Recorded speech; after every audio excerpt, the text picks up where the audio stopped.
US-Iran tensions could heat up this summer.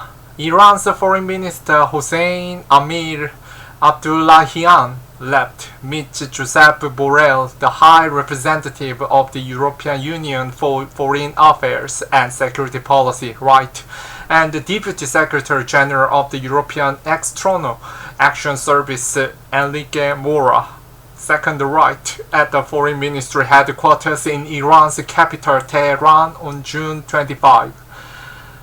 Abu Dhabi, UAE, CNN. The United States and Iran could be heading for the summer of further escalation after indirect talks to restore the 2015 nuclear deal ended without any progress last week. The talks, mediated by the European Union and hosted in Doha, Qatar, were the latest hope at getting both sides to come to the agreement as tensions around Iran's nuclear program grow. The two-day talks were aimed at resolving the remaining issues between the US and Iran. A senior American official said talks had gone backwards, but Iran's Foreign Ministry Hossein Amir-Abdollahian said Saturday that the path to diplomacy is open and described the negotiations as positive. Iran's Deputy Foreign Ministry and top nuclear negotiator Ali Bagheri Khani said on Sunday that the time and place for the next round of negotiations were being finalized. But as talks falter, Iran inches closer to the amount of enriched uranium necessary to build nuclear bombs and reduces cooperation with the United Nations nuclear watchdog, raising prospects of each adversaries resorting to military options to deter its nuclear capabilities. CNN spoke with Ali Baez, Iran project director at Crisis Group, a think tank in Washington, D.C., about what may happen next. Since the talks ended without any progress, how likely is escalation going forward, and what would that look like? One thing is certain: the no deal, no crisis dynamic is not sustainable. With so much friction between Iran, the US, and their respective regional allies, there is plenty of space for deviate or unintended escalation that might spiral out of control. All of this is likely to turn the summer of 2022 into one that is quite similar to the summer of 2019, when tensions flared up in the form of tightening sanctions and attacks on international shipping lanes and Gulf Arab states infrastructure, bringing Tehran and Washington perilously close to open conflict multiple times during the course of just a few months. The only difference now is that due to the ongoing dialogue between Iran and Saudi Arabia as well as the UAE, the arena of competition is likely to shift to the Levant. Does the lack of progress in Doha mean the deal is dead? Not necessarily. Failure is this round could turn diplomacy with Iran into a zombie progress for a while. Both sides will return home and will likely engage in mutual escalation in the hope that the other side would eventually blink first. But as we get closer to the midterm congressional elections, the Biden administration's appetite for the deal could diminish. The problem is that the Democrats were bound to lose control over Congress in November, which in turn is going to diminish Iran's interest in dealing with the lame duck administration that no longer controls Congress. What happens next? The Iranians are likely to decide to postpone the deal until the next US presidential election in 2024 with their leverage intact. But the Iranians have their own presidential election in 2025, and they will have to wait for that electoral outcome. By that point, The deal would be that, and the parties would have to negotiate a new one from scratch, which is likely to take a few years. Such, the options are not between a deal now or 6 months from now, but rather it's between a deal now or 6 years from now. And given how close Iran already is to a nuclear weapon, the status quo is not sustainable. Sooner or later, Israel is likely to either take or encourage the U.S. to take military action to set back Iran's nuclear program, potentially triggering a disastrous regional conflagration. What has the state of talks been seen since March, and what led two sides to meet in Doha? In the past few weeks, the European Union's chief negotiators Enrique Mora has been taking messages back and forth between Tehran and Washington to find a mutually acceptable formula. But long-distance diplomacy has proved slow and ineffective, with growing concerns about Iran's nuclear program in the West and in Israel, and Iran's worsening economic situation under sanctions. Both sides had the incentive to return to the negotiating table. The EU concluded that it would be much more efficient to facilitate the proximity talks with both sides in the same city rather than on two different continents. Is the fact that the latest round of talks took place in Persian Gulf country important? It's significant for two reasons. First, it demonstrates how the regional context has changed compared to when the nuclear deal was finalized in 2015. Then, other than Oman, no other Gulf country was too keen on the deal, which they mostly saw as enriching and empowering a regional rival.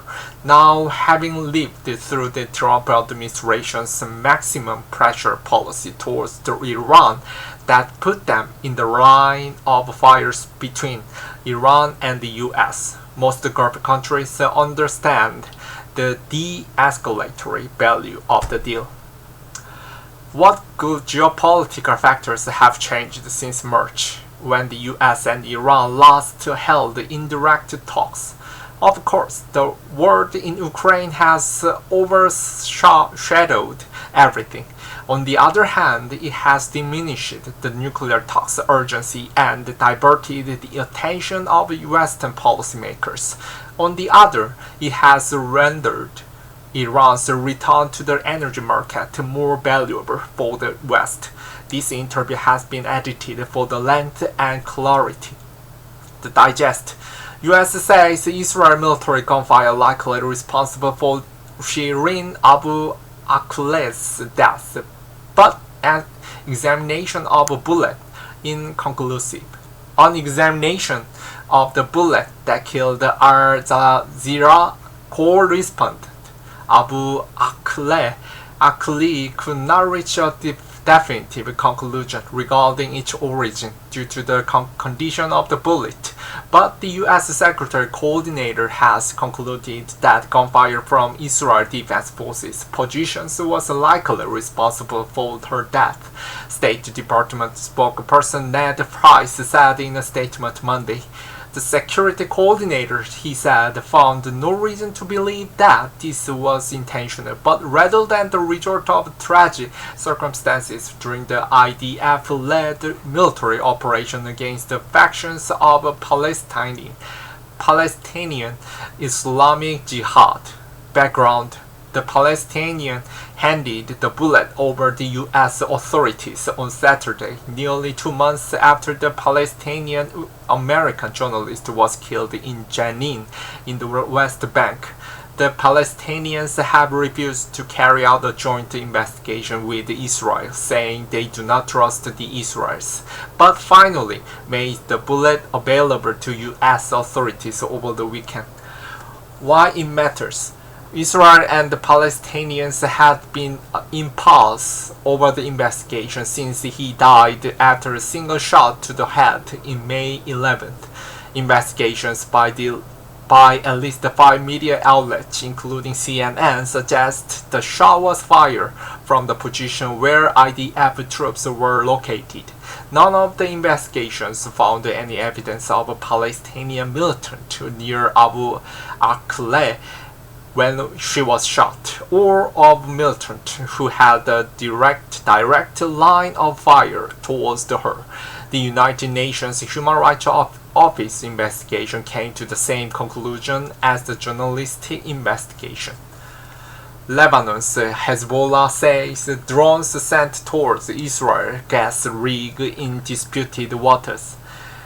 Hezbollah has claimed the responsibility for launching 3 unarmed drones on Saturdays towards an oil field in an area of the Mediterranean Sea that is disputed between Lebanon and Israel, the group said in a statement to CNN.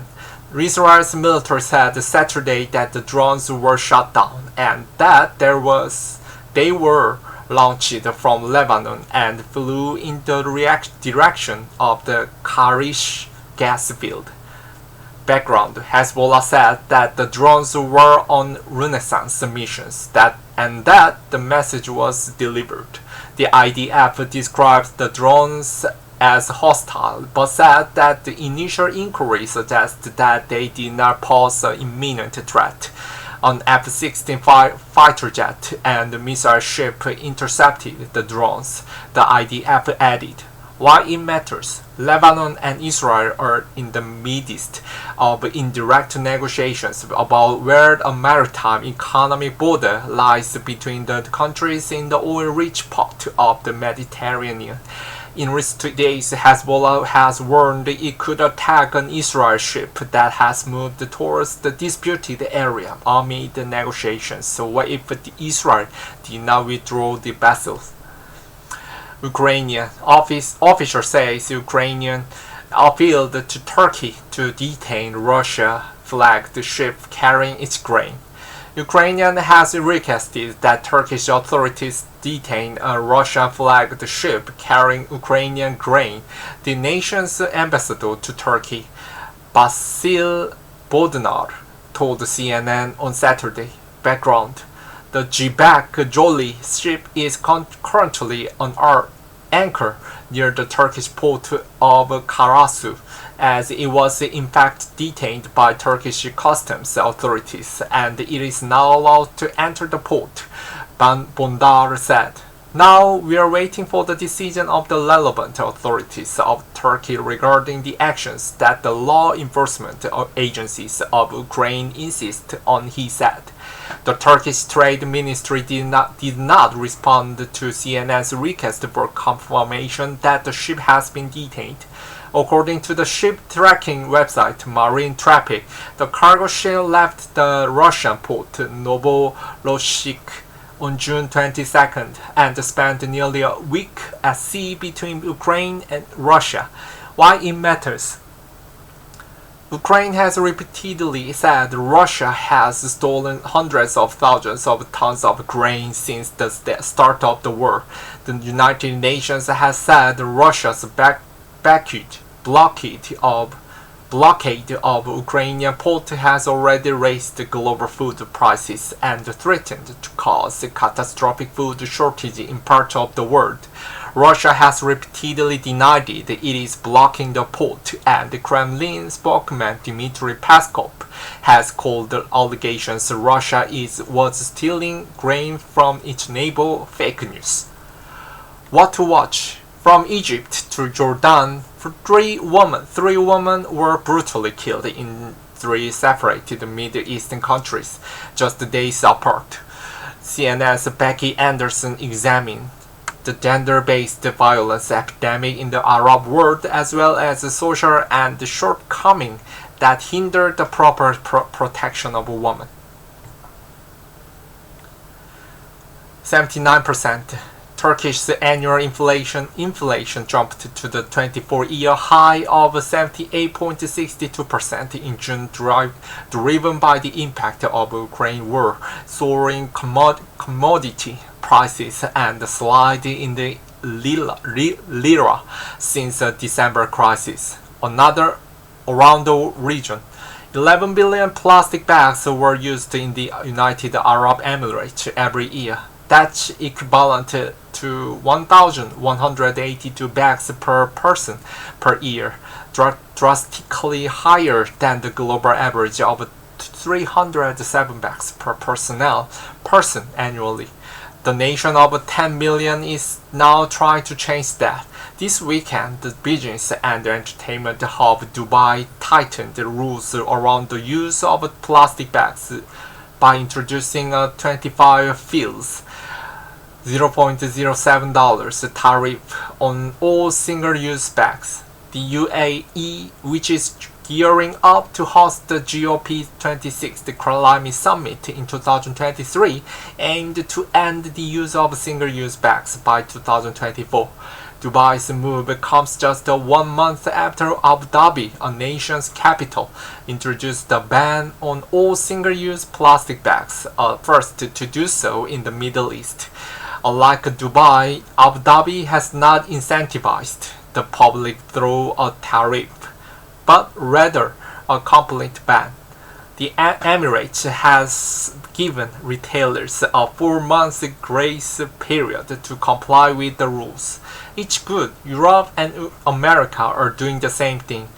Faiz, an employee at the supermarket in Abu Dhabi, told CNN, Abu Dhabi's tariff applies to all single-use bags with a thickness of 57 micrometers or below. By Ghazi Nasser.